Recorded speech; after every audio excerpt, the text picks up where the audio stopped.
quanto mais vocês participarem, melhor para mim, melhor a aula vai ficar bem, mais interessante.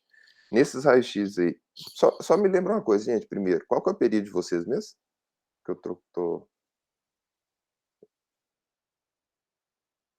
alguém? A gente está no quarto. Quarto período. Então tá. Vocês já tiveram aula de imagem? A gente teve uma introdução. Introdução à imagem, tá, joia? Então vamos lá. O que vocês conseguem ver de diferente nesses dois raios-x? O que vocês olhariam primeiro e tudo? Vamos lá, alguém vai falando aí, vamos tentar participar mais um pouquinho, para ver se essa aula fica mais interessante nessa sexta-feira de feriado de vocês. Ó, no direita parece que a parte de baixo está mais branca. Da direita parece um derrame pleural, né? Tá, joia. Na esquerda vocês não veem nada? Acho que é um pneumotórax. Tem algum lado?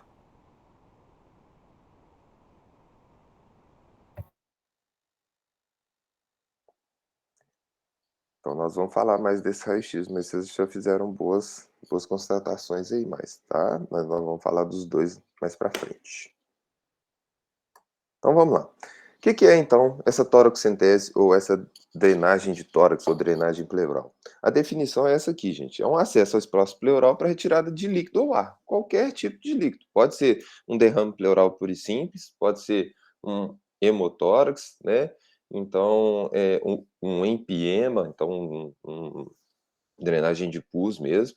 E aí a gente faz isso através de agulhas ou drenos, tá? Vocês vão ver que em cirurgia, gente, é tudo muito direto, não tem muita firula de enrolação de definição, ficar inventando moda, não. Eu gosto do negócio bem direcionado para a gente poder não ficar perdendo tempo, tá? Então, para a gente falar desses procedimentos, falar sobre técnica e tudo, nós temos que falar um pouquinho da anatomia, tá? E falar de anatomia de drenagem torácica ou toracocentese, a gente tem que falar de dois espaços, tá? Um deles é o espaço intercostal e o outro é o espaço pleural, tá? Mas aí eu vou detalhar cada um aqui para vocês, para a gente poder, depois, na hora que eu estiver falando sobre a aula, sobre os procedimentos, vocês entenderem bem. Então, o espaço intercostal é aquela área ali, igual está aqui na imagem. Vocês conseguem ver minha seta ou não? Não. Não? Deixa eu ver se eu consigo alguma coisa aqui para vocês. Aperta na canetinha aí. É isso que eu vou fazer. Agora? Não, né? Ainda não. A canetinha minha aqui funcionou, mas...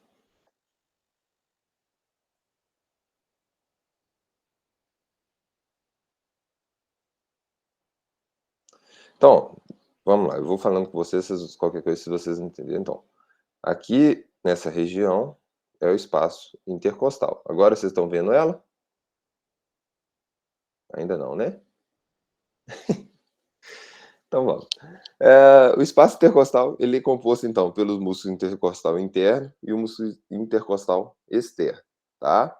Esse músculo, essa diferença do intercostal interno para o externo, gente, é bem virtual. Vocês não vão conseguir diferenciar isso durante o procedimento, tá? Então, é mais ali na palpação, depois que vocês vão tendo uma experiência de drenar 1, 2, 3, aí vocês vão conseguindo entender isso, tá? Os arcos costais, então a gente tem o arco costal superior, o arco costal inferior, tá? E o mais importante em qualquer procedimento de toracocentese ou drenagem de tórax é a posição desse feixe vasculo nervoso, tá? Ou pela imagem aí vocês estão vendo como feixe neurovascular. Esse feixe, a gente tem que lembrar, gente, que no espaço intercostal, ele está bem rente à borda inferior do arco costal superior. Então, na hora que a gente vai fazer qualquer procedimento, a intenção nossa é fugir desse nervo, tá? Desse feixe. Então, sempre lembrar disso, que a posição dele é na borda inferior do arco costal superior, tá? E a gente tem que pensar um pouquinho, gente, também nessa transição tóraco-abdominal. Por quê? Se vocês olharem nesse raio-x aqui, vocês vão ver que aqui no raio-x à esquerda, a gente tem uma cúpula diafragmática ali, mais ou menos na altura do 6º espaço intercostal, tá? E se a gente vê no raio-x lateral, né, à direita, você vai ver que anteriormente a cúpula está no 6º e posteriormente ela está lá para o 10º espaço intercostal. E na região média ela está no 8º. O que isso faz diferença? Que se você subir muito, você vai fazer uma drenagem de tórax para um derrame pleural. Se você subir muito a sua punção, provavelmente seu líquido vai ficar todo lá embaixo, no 10º espaço intercostal, e você não vai conseguir drenar esse líquido perfeitamente. E se você descer muito também, às vezes você vai puncionar um órgão abdominal, tá? Então tem que tomar cuidado com isso. A gente tem que pensar na região da punção, se a gente vai puncionar linha M axilar, então na lateral do tórax, se a gente vai puncionar posterior, tá? Tem alguns casos que tem que puncionar anterior, então a gente tem que saber um pouquinho dessa anatomia aí, dessa transição tóraco-abdominal, tá? E nesse raio-x aqui, gente, é uma criancinha, o que vocês notam aí que de diferente dos outros 2 raio-x que vocês viram anterior? Ó, esses 2 que são de adultos, e esse raio-x aqui, o que vocês veem aí que é bem diferente? Ó, pra mim parece que as costelas estão mais horizontal, sei lá. Eu acho. Não sei. Tá. Mais alguém nota alguma coisa diferente? Alguma coisa que... Eu não sei se foi o bebê que Não, não é mexeu, nem, mas parece... eu não quero que vocês vejam, não é nem assim, tipo, pneumotórax, hemotórax, essas coisas, não. Eu quero que vocês vejam sobre anatomia geral aí. A coluna dele parece estar curva. Que O isso é fígado porque, tá como é... aumentando? Não tá dando para ver a área, tipo, a área cardíaca, assim, não tá delimitada. Tá. Mais ou menos alguém falou aí sobre o fígado tá aumentado. É mais ou menos isso que eu queria que vocês observassem. Esse raio-x não é um raio-x muito bem feito, né? É criança menor de 1 ano que foi desse raio-x, então não fica parado, então parece que a coluna tá tortinha, tá meio rodado, então a qualidade não é muito boa, tá? Mas com criança é muito difícil você ter um raio-x perfeito, assim, de posição, de qualidade, de técnica, tá? O que eu quero que vocês vejam, gente, é que vocês vão lembrar que toda criancinha tem, é desproporcional o tamanho da cabeça e o tamanho do abdômen, tá? Então, na hora que você vai drenar um tórax de uma criança, tem que lembrar que o abdômen é muito maior do que o tórax. E aí, essas alças, o que elas fazem? Alça, fígado, baço, estômago, elas sobem para o tórax um pouco, tá? Então, essa cúpula, essa transição tóraco-abdominal deles é um pouco mais alta. Tem que tomar bastante cuidado com isso, tá? Porque senão você acaba funcionando esse fígado aí da criança. Isso que tem bastante diferença. E o outro espaço, gente, que a gente fala também é o espaço pleural, que supostamente é um espaço virtual entre a pleura parietal e a pleura visceral, né? Mas que na hora que a gente vai fazer um procedimento deles é por quê? Porque esse espaço virtual foi perdido, virou um espaço real, né? E... Oh, peraí, que saiu aqui agora. Deixa eu voltar. Tá, vocês estão vendo normal a tela? Sim. Tá bom. Então vamos lá. Então, essa pleura parietal, ela vem cobrindo a parede torácica na região interna, tá? O diafragma e mediastino. Então, ela cobre toda essa região, diafragma e mediastino. E a pleura visceral, ela cobre o pulmão, tá? Então, do lado esquerdo aqui a gente vê um derrame pleural, comprimindo o pulmão direito. Do lado direito, o pulmão normal, com um espaço virtual preservado, né? E esse espaço virtual, gente, ele tem uma pressão negativa. Nessa pressão negativa é o ideal para a gente, que a gente precisa disso para conseguir ter uma boa expansibilidade pulmonar e uma boa troca gasosa.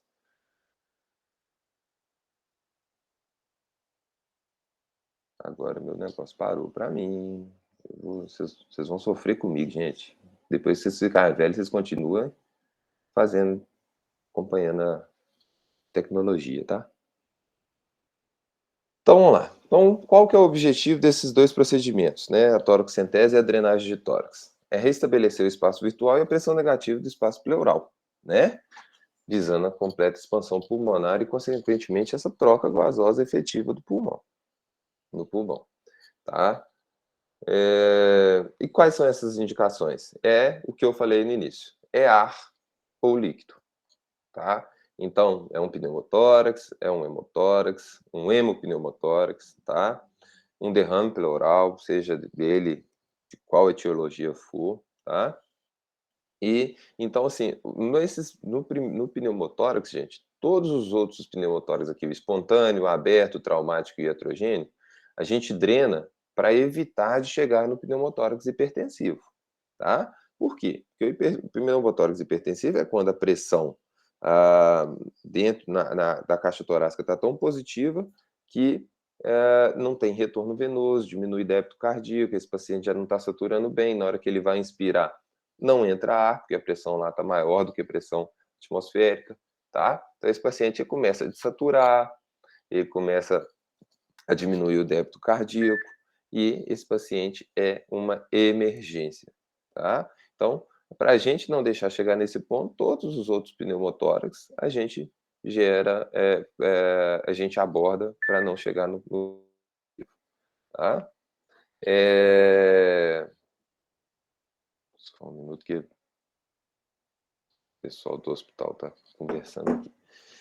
O hemotórax também, a gente tá, mesma coisa, quando é líquido, normalmente não chega a fazer um hemotórax maciço a ponto de também diminuir o débito, é muito raro, tá, gente? Ou devido a um derrame pleural. O hemotórax maciço até pode gerar, dependendo do trauma, é um trauma, fica muito agudo, você pode fazer um hemotórax que diminua esse retorno venoso também.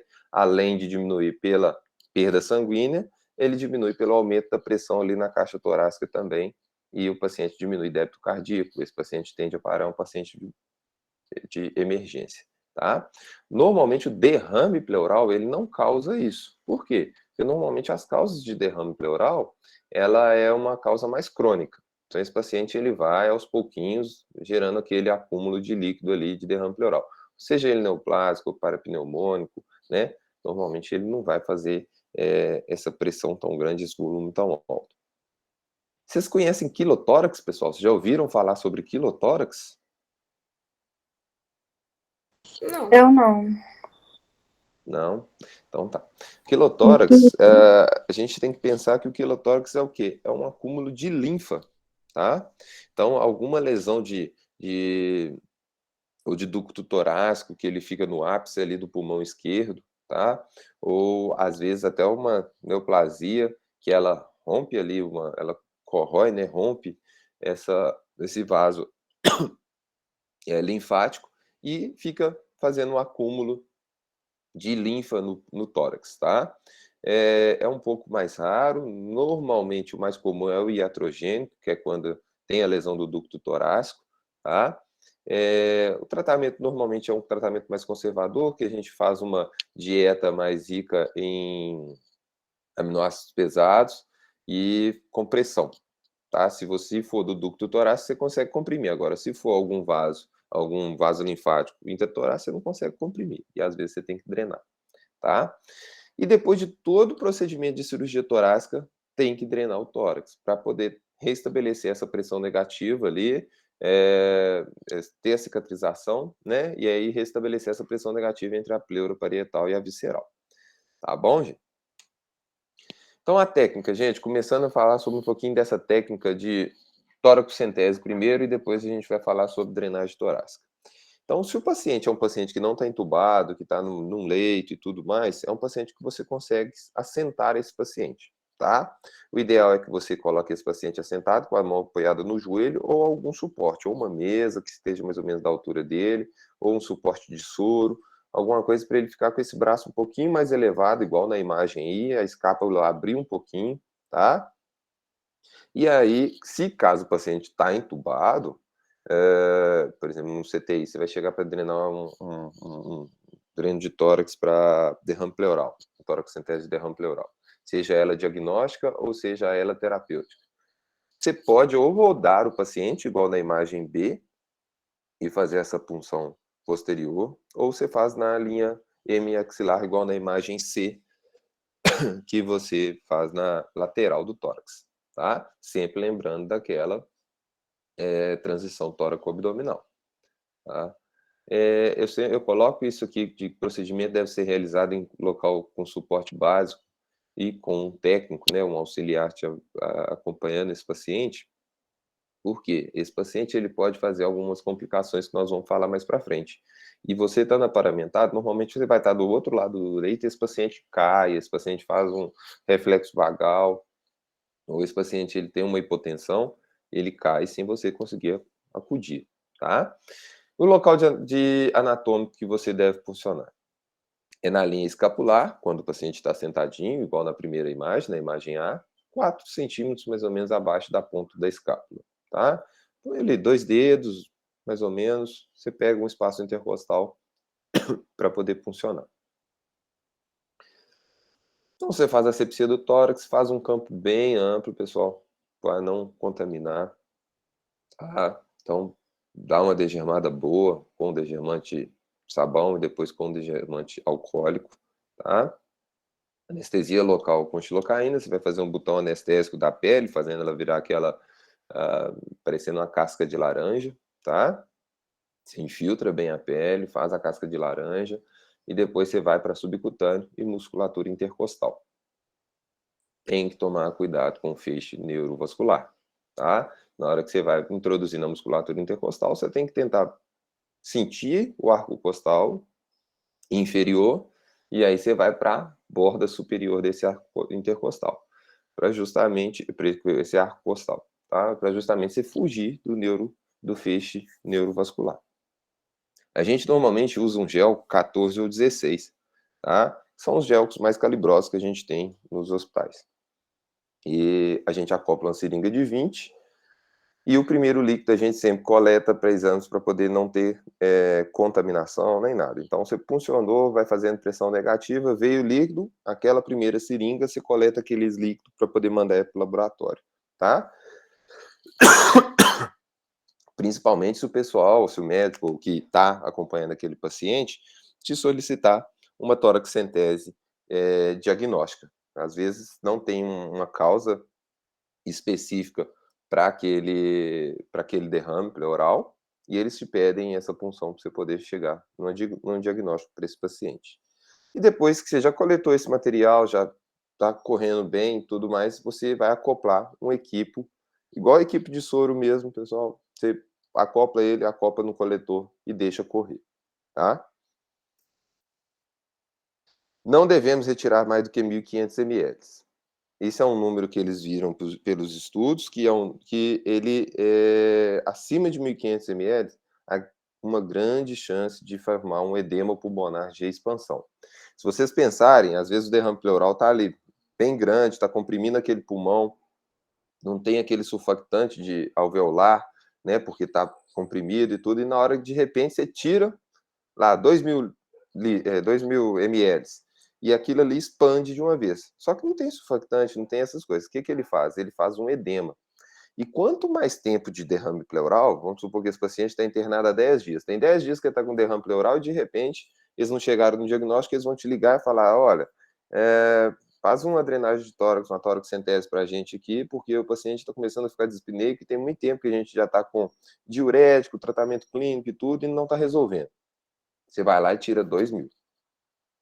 Vai expandir esse pulmão e ele vai fazer um edema pulmonar, tá? E aí você tem que tratar como edema pulmonar mesmo, senão o paciente satura, fica ruim, às vezes vai até pro tubo, tá?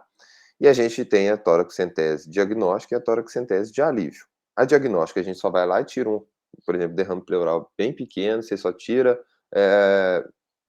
uma quantidadezinha pequena de líquido para poder mandar aquilo para o laboratório. Esse paciente não está tendo nenhuma repercussão clínica por causa desse derrame pleural, tá? E a de alívio é uma que o paciente está tendo um derrame pleural volumoso, né? E está tendo a telectasia desse pulmão, esse paciente não está tendo troca gasosa efetiva e tudo mais. E sempre que você faz uma de alívio, o ideal é que você faça uma diagnóstica, né? Então, é o que eu falei antes.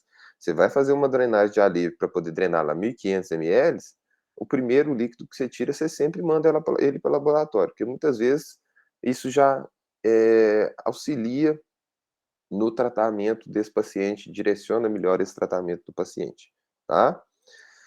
Aqui eu coloco, gente, que sempre ao manipular o catéter, manter a expiração forçada. Por quê? Na hora que o paciente ele faz a expiração forçada, ele aumenta muito a pressão intratorácica e não vai querer entrar ar ali. E na hora que você vai tirar, por exemplo, tirar a seringa para colocar o equipo, se você deixar o paciente respirando, ele, na hora que você tirou ali, o paciente puxa e faz barulho mesmo, fala, como se estivesse puxando o ar lá para dentro do tórax. E aí você vai drenar um tórax por causa de um derrame pleural, você faz um pneumotórax, tá? Quais são as complicações? Hemotórax, aí você puncionou, normalmente é quando funciona a artéria intercostal, tá? Um pneumotórax, você entrou com gelco muito calibroso e não tirou a agulha, você continuou aspirando, o pulmão expandiu, pegou na ponta da sua agulha ali, você perfura o pulmão, né, a pleura visceral, e aí começa a fazer um pneumotórax, ou quando o paciente fica respirando e você deixa o equipo ali, o gelco ali aberto, ele vai puxar pelo equipo. O empiema pleural, quando não faz a asepsia certinha, vai fazer contaminação, vai levar bactéria ali da parede, ou você contaminou seu gel, você leva para dentro e contamina esse espaço pleural. Reflexo vagal, igual eu falei com vocês, na hora que você retira aquele líquido, aquele volume maior de líquido do tórax, esse paciente pode fazer um reflexo vagal e desmaiar na sua frente. O edema pulmonar de expansão, já abordado. E lesão de órgãos intratorácicos ou de órgãos intraabdominais. É o que eu falei sobre você puncionar, deixar o gelco ali, o pulmão expandir e você acabar lesionando um pulmão, ou em até casos mais graves, você funcionar ali mediastino, tá? Intraabdominais, você desceu muito, não respeitou a diferença da anatomia da cúpula, da transição tóraco-abdominal, né? Então, da cúpula diafragmática, e aí você acaba lesionando algum órgão intraabdominal. Professor, desculpa Oi. de atrapalhar. Você tinha falado Não. que o local anatômico da toracocentese é na linha escapular, 4 centímetros abaixo do quê? Da ponta da escápula. Obrigada. Tá? Gente, não tem vergonha não, pode entrar e perguntar, por favor. Não preciso pedir desculpa não, tá? A aula aqui é com vocês. Então, pessoal, da toracocentese vocês entenderam? Deu para poder ter uma noção boa, assim? Dá para a gente passar para a drenagem de tórax agora?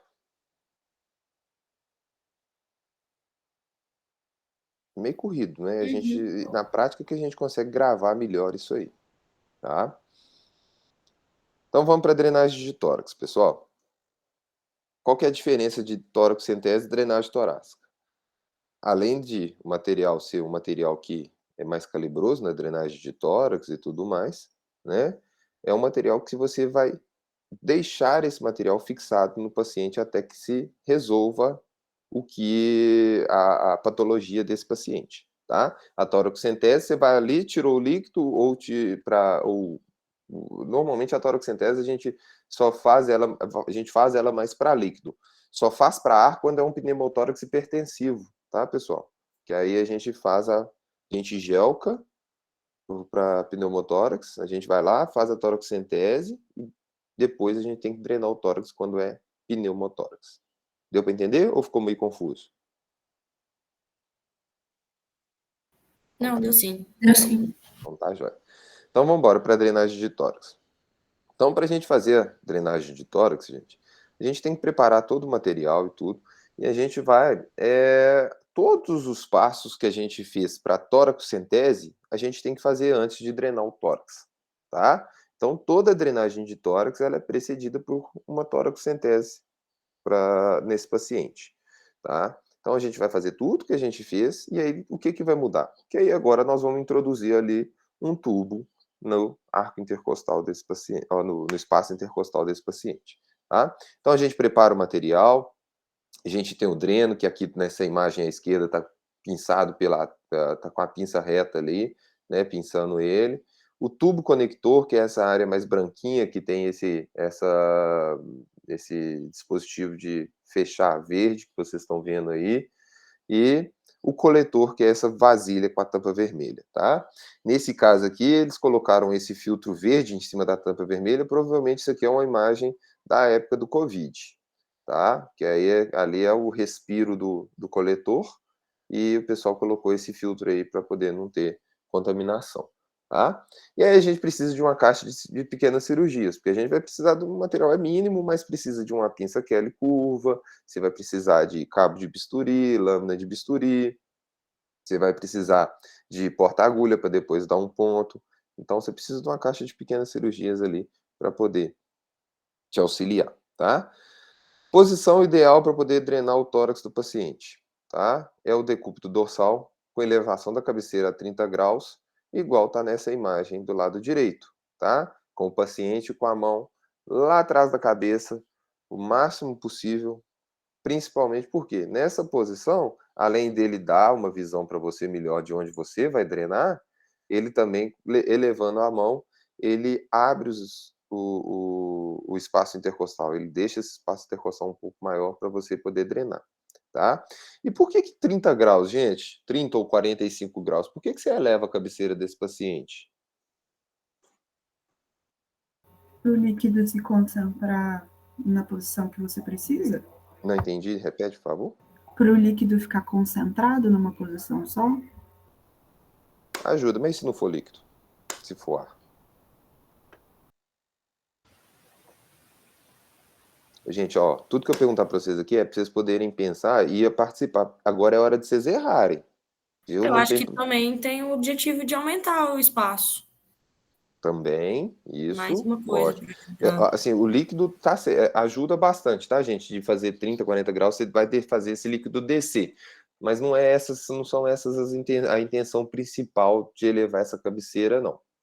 Porque se você for pensar, por exemplo, no líquido desse, eu vou drenar eu preciso de concentrar o líquido na porção mais baixa ali e vou drenar isso. Esse dreno, ele vai ficar com o paciente. Tem dreno que eu já tive paciente que ficou 20 dias com dreno, ou mais, tá? O normal é quando é um derrame pleural tranquilo, ele fica ali 2, 3, 4 dias assim, você tira o dreno, tá? Mas esse paciente, por exemplo, ele não vai ficar 30 graus o tempo todo, né? Então, não é muito por causa desse líquido, não. Alguém mais tem outra ideia? Eu pensei no peixe, que os nervos e vasos ali para diminuir a possibilidade de afetar ele. Abrindo espaço intercostal também ajuda isso. Mas a ideia daqui, gente, é que os órgãos abdominais desçam, tá? Para poder não ter órgão ali, por exemplo, você deixa o paciente em decúbito a 0 graus, esse órgão abdominal dele, se ele tiver, por exemplo, uma hepatopatia ou esplenomegalia, alguma coisa, esse órgão ele pesa para cima da cúpula pleural e você vai ali entrar no quinto, a gente normalmente faz a drenagem no quinto, né? Se nessa linha hemiaxilar ali, normalmente a cúpula pleural, a cúpula diafragmática, tá no 8º espaço intercostal, ela vai subir, né? Esse órgão vai pesar em cima dela, ela vai subir. E às vezes você vai funcionar ali e você funciona um baço, um fígado, alguma coisa. Então a intenção é que esses órgãos abdominais desçam, tá? É mais uma proteção mesmo. Mas tudo que vocês falaram não tá errado, não. É bom pensar nisso, sim. Então, como que é feito essa drenagem? Qual que é o local de drenagem, gente? A gente vê nessa imagem do lado esquerdo aqui as linhas axilares. Linha axilar anterior, linha axilar média e linha axilar posterior, tá? Então, a gente vai fazer entre a linha axilar média e a anterior, viu? Normalmente, a gente faz entre o 5º ao 7º espaço intercostal. E como que a gente tem a noção de qual que é o 5º ao 7º espaço intercostal? A gente pega como referência o mamilo, tá?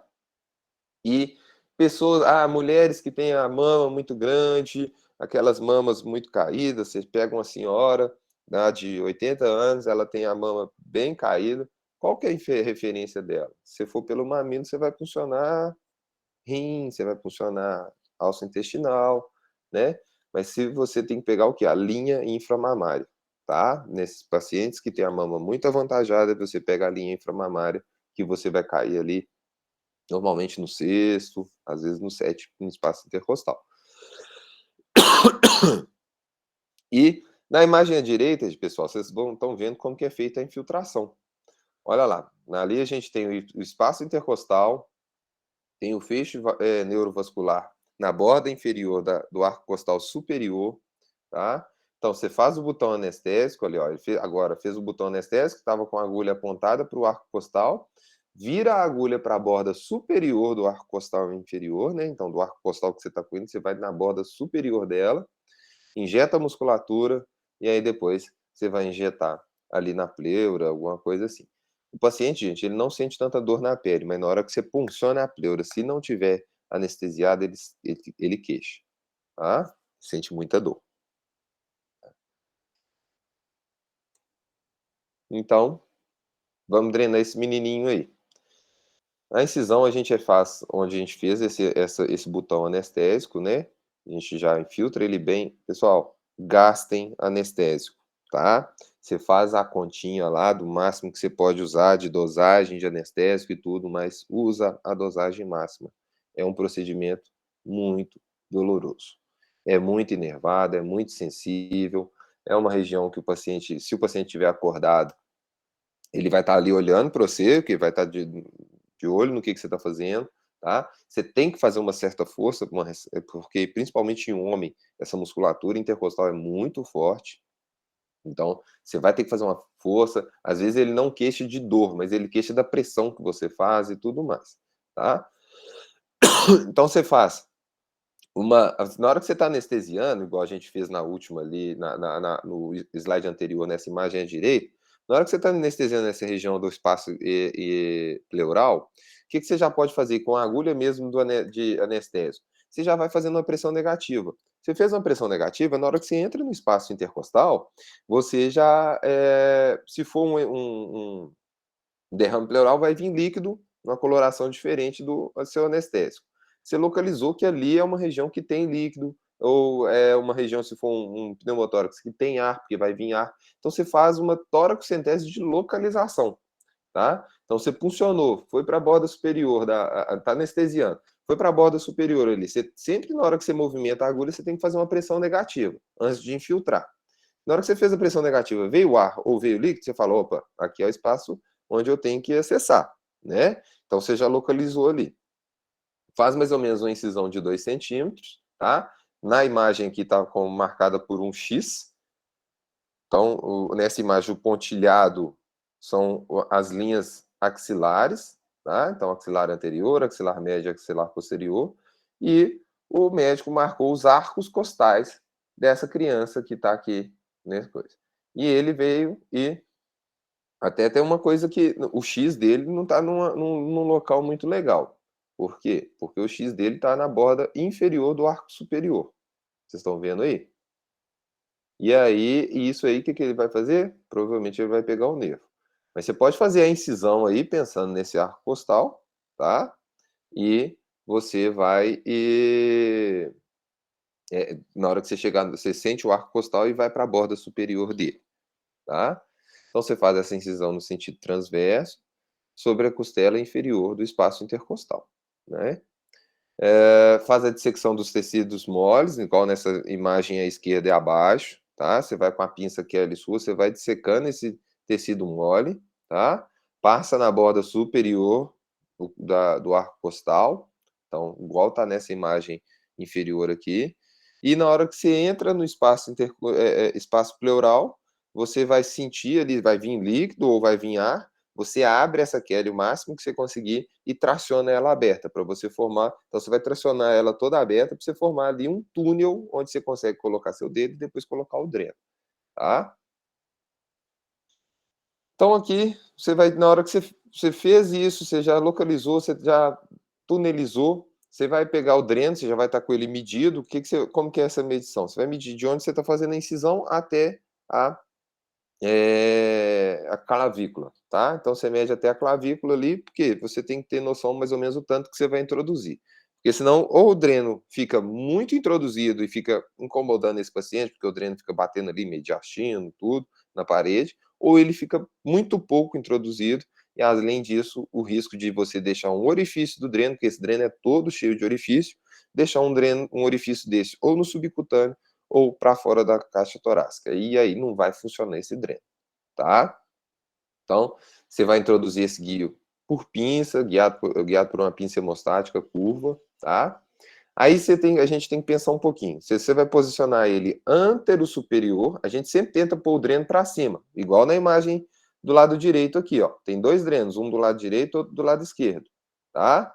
E aí a gente vai ter que posicionar esse dreno para cima. E aí a gente vai pensar, a gente vai drenar e vai pôr ele anterior ou posterior? Que diferença que faria isso aí, gente? Conforto do paciente? Oi? Afetaria o conforto do paciente? Não, não muda muito, não. Questão de No pressão. posterior, o líquido vai descer? Se você colocar ele posterior? Isso mesmo, tá? Então, assim, se você está drenando um tórax porque ele é um derrame pleural, o ideal é que você consiga guiar esse dreno para posterior, tá? Porque aí o paciente vai estar em decúbito dorsal, o líquido vai descer para a região posterior e aí ele vai drenar melhor, tá? Ah, mas isso, gente, na hora do procedimento você não, assim, você tenta guiar, mas às vezes o pulmão está expandindo e tudo, às vezes você não consegue pôr ele posterior ou anterior. É a intenção que a gente fala, tá?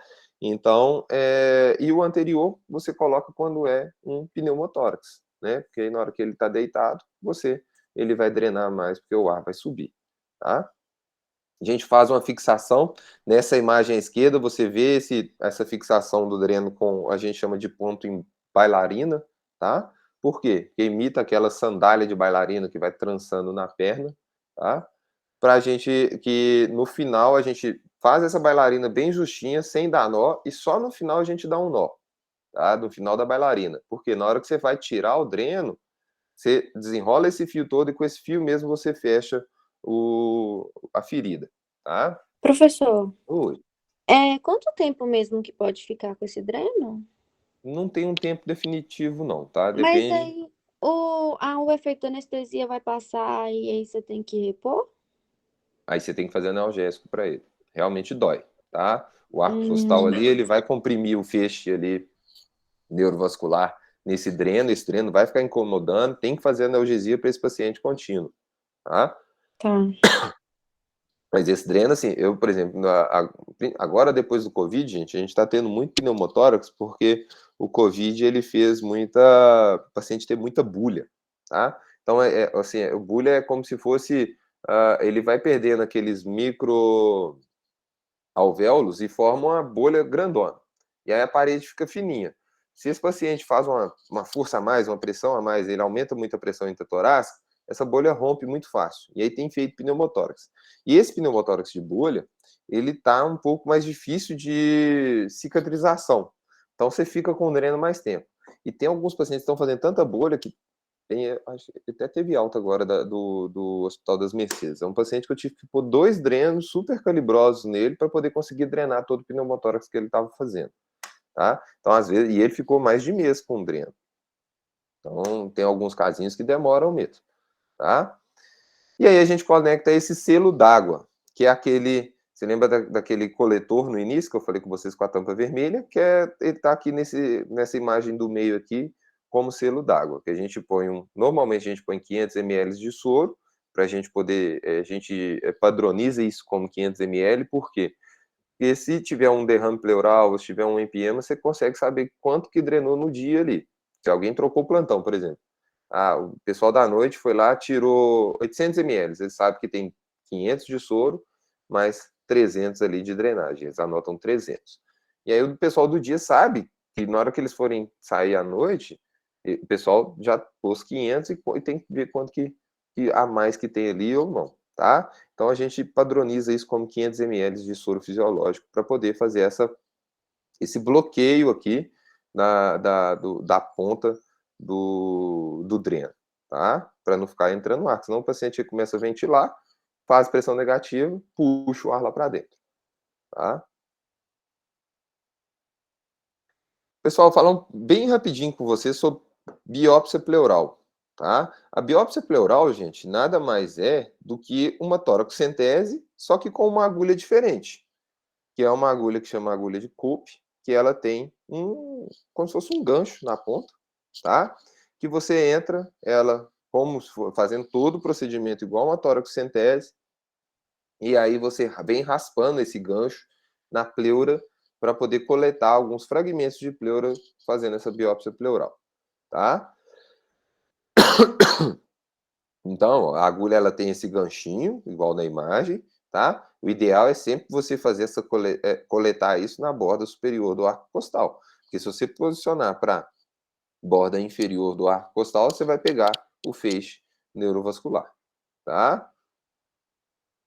Então, e aí você vai retirando esses fragmentos aí. É coisa bem rápida. É raro de se ver uma biópsia pleural, pessoal, que normalmente quem faz essa biópsia pleural é o cirurgião torácico. Eu mesmo, por exemplo, nunca fiz uma biópsia pleural, tá? É bem difícil, assim, é difícil de fazer você tendo um resultado bom. O pessoal tem que ter uma experiência boa. Porque não é difícil a técnica de chegar ali a fazer, eu vou fazer, é uma toracocentese e tudo mais, que você traciona puxando esses fragmentos, mas para você ter um resultado bom mesmo, você tem que ter um pouquinho de experiência.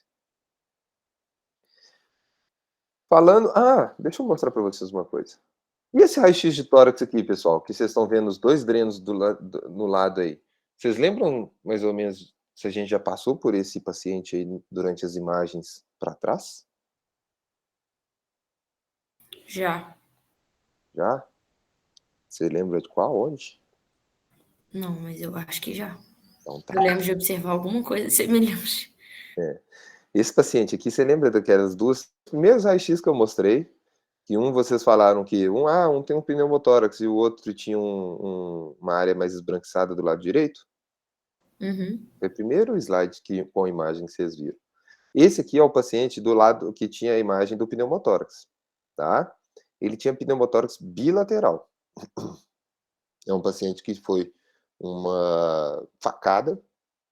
Ele tomou uma facada bem próximo do externo. A facada foi do lado esquerdo, mas o pneumotórax maior dele era do lado direito.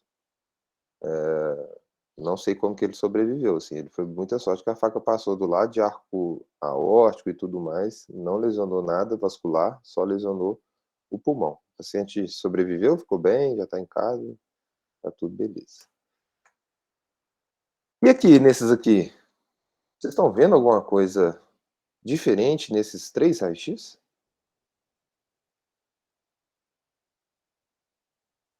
Parece que no terceiro os espaços intercostal estão maiores. Mais alguma coisa? Deixa eu pensar aqui. Alguma patologia nesse raio-x, alguma coisa? Então, assim, eu já vi falar que quando tá assim é hiperinsuflado, né? Mas eu não sei falar uma doença assim agora de cabeça, não. Não, na verdade, esses 3 raios-x não tem patologia nenhuma, tá? São 3 raios-x normais, tá? Eu pus ele aqui para vocês poderem notar assim, tipo, o primeiro raio-x da esquerda é um raio-x que ele foi feito com a transição tóraco-abdominal, então você vê tórax e abdômen. Muitas vezes isso é para poder ou ver se tem, é um raio-x de trauma, né? De abdômen agudo, trauma, essas coisas, que aí você vai tentar ver se tem um pneumoperitônio, você vai tentar ver, ou então você pode fazer isso aqui também para passagem de sonda nasogástrica, tá? Mas é só para vocês poderem ver que, às vezes, a gente pega um raio-x, dependendo da técnica, a gente vai muito procurando só patologia, e aí não tem nada naquilo ali, a gente vai criando coisa na cabeça, tá? Aí, por exemplo, vocês veem aqui o raio-x do lado, o terceiro raio-x é um raio-x de uma mulher, com uma mama avantajada, então ele dá a radiotransparência é diminuída na base. Então, dependendo da mama, se essa mama é uma mama muito fibrosa, às vezes você vai achar que tem um derrame pleural ali e não tem, tá? Você tem que tomar bastante cuidado com isso. Eu não achei um raio-x que está sendo muito comum de se ver hoje em dia, que é um raio-x que tem uma bola do lado esquerdo e uma bola do lado direito, que normalmente são próteses de mama, tá, gente? Então, o silicone. Tem que tomar cuidado, que às vezes isso aparece e a gente, se você não prestar atenção, às vezes na correria de um plantão, você acha que aquilo ali é alguma coisa diferente. Tem que tomar muito cuidado. Eu vou ver se depois eu coloco nessa aula esse raio-x de mama para vocês verem de prótese que fica... tem uns que são bem evidentes e tudo, mas principalmente quando a paciente é mais magrinha e tudo, aí você vê aquela bola de silicone ali. Agora, em paciente um pouquinho mais cheio, que tem um silicone mais gordinho, às vezes você não consegue diferenciar muito, mas tem um silicone ali que está fazendo uma diferença e às vezes você passa meio batido, tá? Parece meio bobeira, mas na correria do plantão, às vezes você come bola. Então, esses aqui são todos normais. E esses aqui?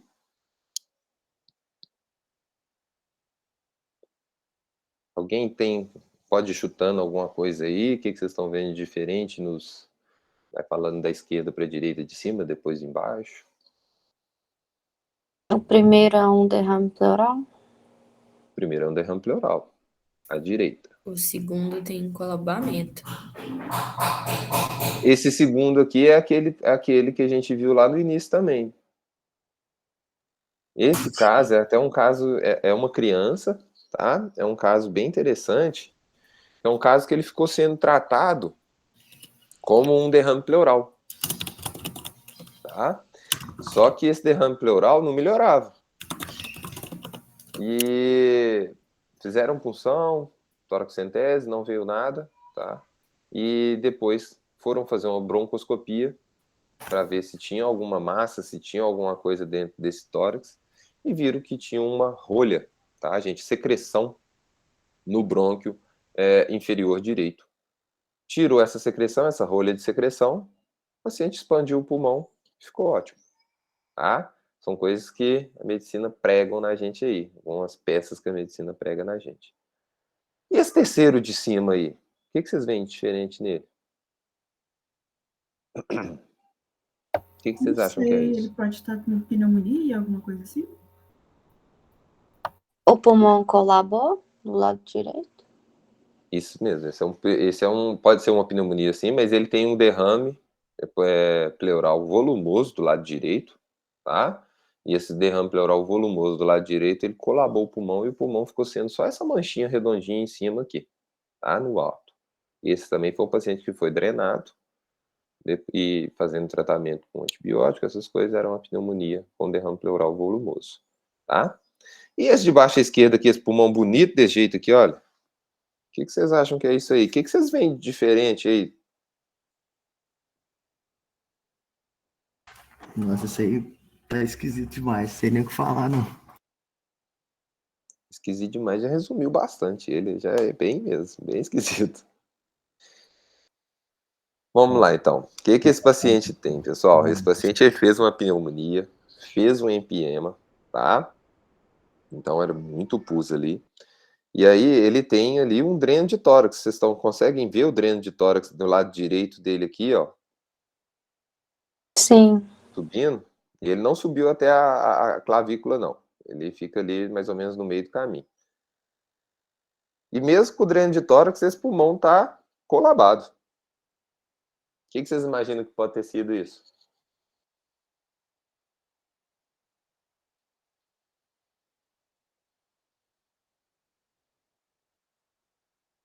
O pulmão tá colabado, com um dreno de tórax lá dentro. O que é a primeira coisa que vocês vão fazer se vocês forem avaliar um paciente desse? Vão chutar, pode chutar, qualquer coisa. Vai ligar pro médico, vamos, chuta alguma coisa aí.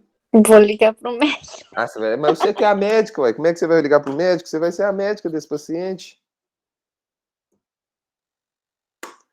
Será que não foi erro na técnica, não? Na técnica de drenagem? Vou colocar o dreno, né? Tá. Mas, assim, se você avaliar ali bem, ele tá bem posicionado, assim, ele tá bem posicionado. Poderia ter introduzido ele um pouco mais? Poderia, tá? Mas ele não tá provavelmente num arco costal ideal mesmo, quinto, sexto espaço intercostal ali, tá? Então, resumindo, o que aconteceu? Esse paciente, ele tá drenado, ele tem ali, o pulmão dele não expandiu, tá? Ele tinha um empiema. O que fez? Esse empiema, gente, ele forma uma cápsula mesmo nesse pulmão, tá? Então, esse pulmão dele tem uma cápsula fibrosa mesmo.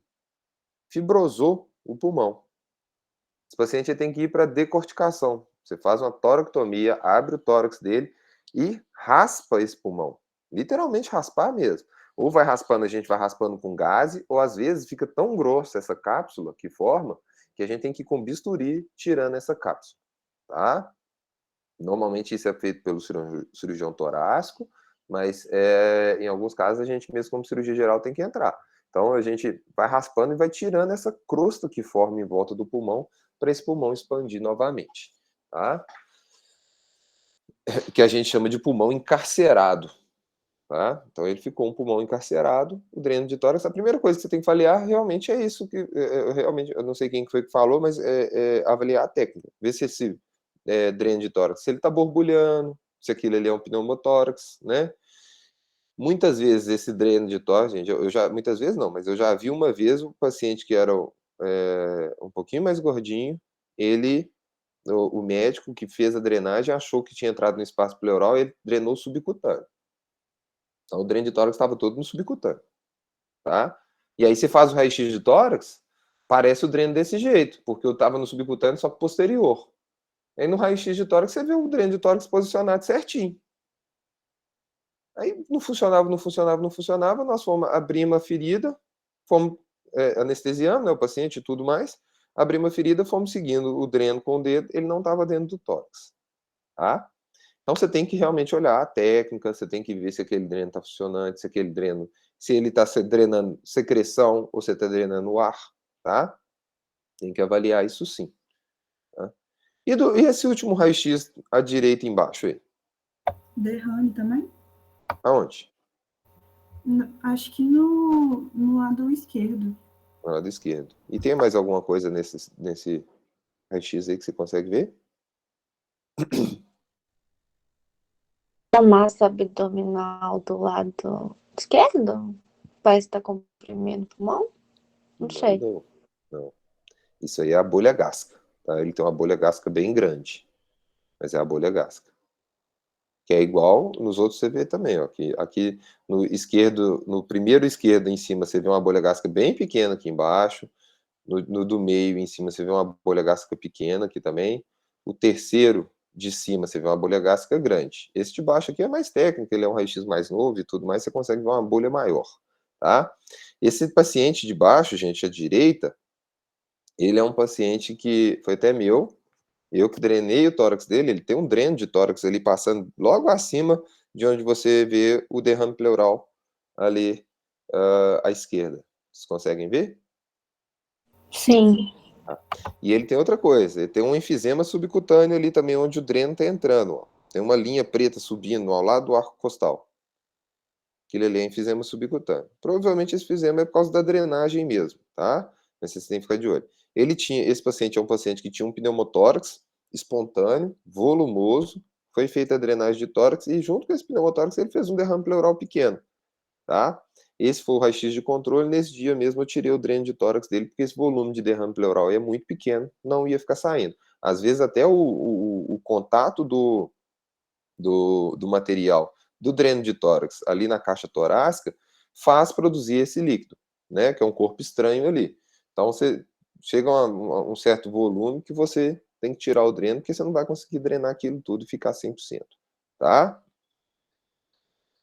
Combinado, pessoal? Agora, seguinte. Vocês querem dar uma pausinha só de 10 minutos, até para eu poder beber uma água ali, que a boca tá seca. E aí a gente volta para poder fazer a parte de traqueostomia e de crico. Pode ser. Pode ser? Uhum. Então tá bom, eu libero vocês. Depois disso. Então 10 minutinhos, então. Quantas horas agora? 9h15? Pode ser. Querem voltar às 9h15, né? Então tá, 10 minutinhos, galera. Já volto já.